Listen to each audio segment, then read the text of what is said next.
Hello everyone, MS রান্নাঘরে আপনাদের সবাইকে জানাই স্বাগত। তো আজকে আমরা বানাতে চলেছি রুই মাছের ঝাল, যেটি খেতে অনেক সুস্বাদু।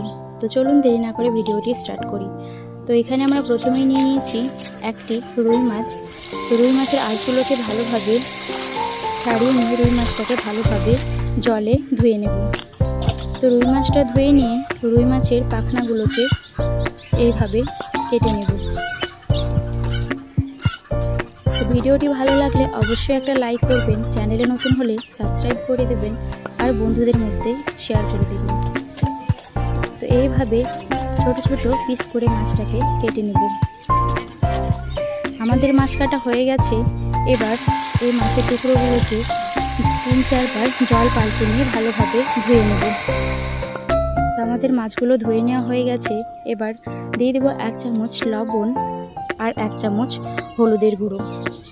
তো এই দুইটি উপকরণ দিয়ে মাছগুলোকে ভালোভাবে হাতের সাহায্যে মিশিয়ে নেব। তো আমাদের মাছগুলি মেশানো হয়ে গেছে। তো কড়াইয়ে দিয়ে দিলাম তেল।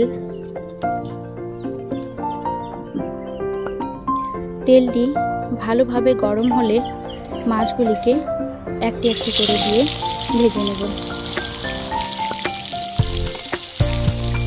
তা আমাদের তেল গরম হয়ে গেছে। এবার আমরা মাছগুলোকে ভালো করে ভেজে নেব। তা আমাদের মাছগুলি একদিক ভাজা হয়ে গেছে। এবার অন্য দিকটাও ভালোভাবে ভেজে নেব।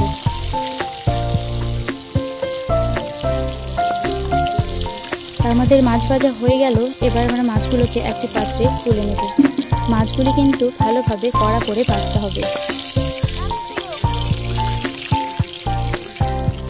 তো এইদিকে আমরা নিয়ে নিয়েছি পেঁয়াজ কুচি, ধনিয়া পাতা কুচি, কাঁচা লঙ্কা কুচি এবং টমেটো কুচি। তেলে পেঁয়াজ কুচিগুলো দিয়ে দিলাম কুচিয়ে রাখা লঙ্কাগুলো, একটু নাড়াচাড়া করে দিয়ে দিলাম টমেটোগুলো দিয়ে আরেকটু ভালোভাবে কষিয়ে নিয়ে আমরা জিরা, রসুনের কোয়া, আদা এবং পেঁয়াজের পেস্ট বানিয়ে রেখেছিলাম, ওই পেস্টটা এখানে দিয়ে দিলাম। তো পেস্টটা দিয়ে আরেকটু ভালোভাবে কষিয়ে নিয়ে দিয়ে দিব লবণ, পরিমাণ মতো হলুদ এবং দিয়ে দিব লঙ্কার গুঁড়ো, দিয়ে দিলাম ধনে গুঁড়ো। এগুলো দিয়ে ভালোভাবে মিশিয়ে নিতে হবে। তো মশলাটা ভালোভাবে কষা হয়ে গেলে অল্প একটু জল দিয়ে আরেকটু ভালোভাবে কষিয়ে নেব।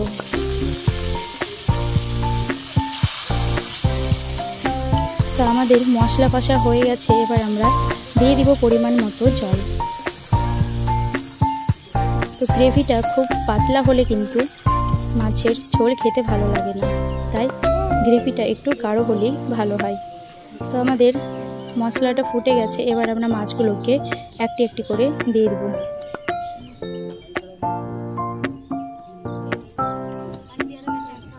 তো মাছগুলি উনুনে বসিয়ে 5 মিনিট মতো রান্না করে নিলেই তৈরি হয়ে গেল আমাদের মাছের ঝাল।